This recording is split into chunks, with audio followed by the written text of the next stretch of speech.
Hey, Dr. Tyler Williams at Better Sleep SLC. Thanks for joining us for today's video. You're here because you have some questions about gasping or choking during sleep and what that could mean. And we'll go through 3 things you should know about this as you do your research and as you work with a health team or a medical team to get some help with this, because it can have a lot of consequences on the life of you or your bed partner. So the first thing to know is that when you're gasping or choking during your sleep, it's not just a simple snore or a cough, it's actually your airway collapsing. And a big reason that happens is our tongue gets in the way when we fall asleep, especially if you have a small mouth, large tongue, history of thyroid issues, history of joint or bone loss, tooth loss. Those are common reasons. Maybe you had braces done years ago and they took teeth out. That can make your mouth smaller. And just with time, we have seen that our mouths have actually gotten smaller as our diets have become more processed and refined. So hundreds of years ago, if we look at skulls, a lot of the mouths are larger because people had to chew and process their own food more.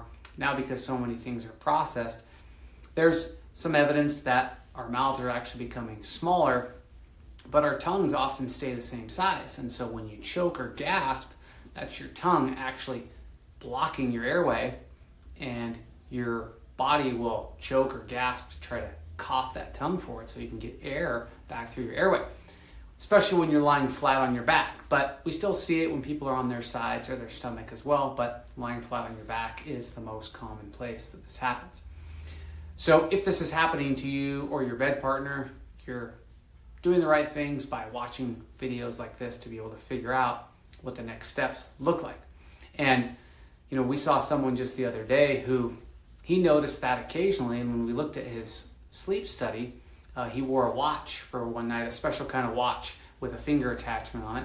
And there was actually almost a full hour during the night when he wasn't getting oxygen. And from his standpoint, he just noticed occasional snoring or gasping, or his bed partner did sometimes.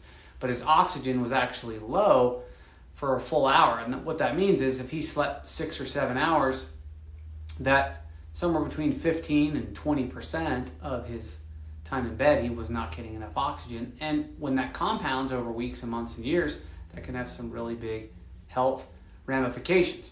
The second thing is treatment options are customized. Okay, so there's no one option that works perfectly for everybody, but usually you have 2 or 3 options that will work for you. And the most common ones you'll see would be a CPAP, an oral device, or surgery. CPAP's the mask that seals over your face.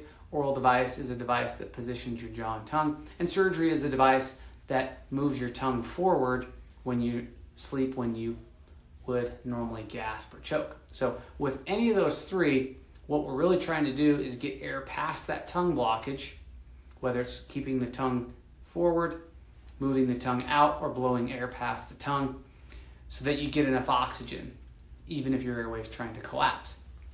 And options are customized and personalized, right? You may have seen viral videos of mouth taping or different things people do, and those can work for a time, but most people will find those are temporary solutions, and they end up needing one of those 3 options we talked about. Now, things like mouth taping are a great supplement in addition to an oral device, right? Or they can help with other types of things during the day. They don't work super well with a CPAP for obvious reasons, because you need your mouth uncovered so that air can blow through. But with an oral device that keeps your tongue and jaw forward, mouth tape is great to help us practice nose breathing, right?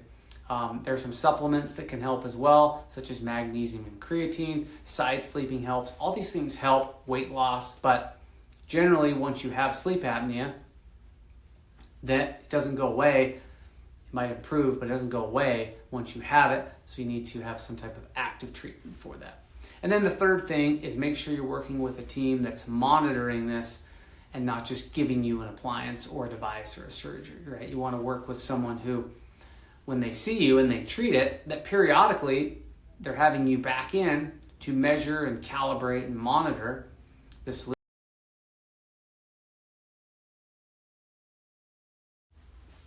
Still gasp, or you may occasionally still snore, that you'll be able to work around that because you can have some monitoring and measurement and real data to support that you're doing the right things.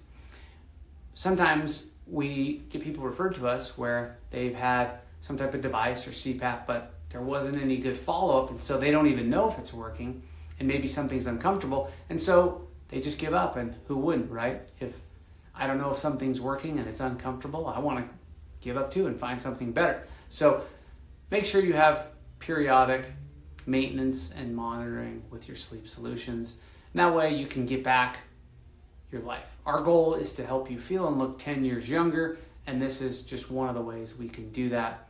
And it's really fun for us to help people like you with avoiding a sleep divorce or getting through a sleep divorce, which means separate beds or separate rooms, by being able to sleep in the same room because you're not waking your bed partner up throughout the night. So thanks for taking a minute to watch this video. Please leave your comments or questions below. You can call or text our office with the number listed, and be happy to provide you with some guides and some tips on how to improve your sleep. Have a great day.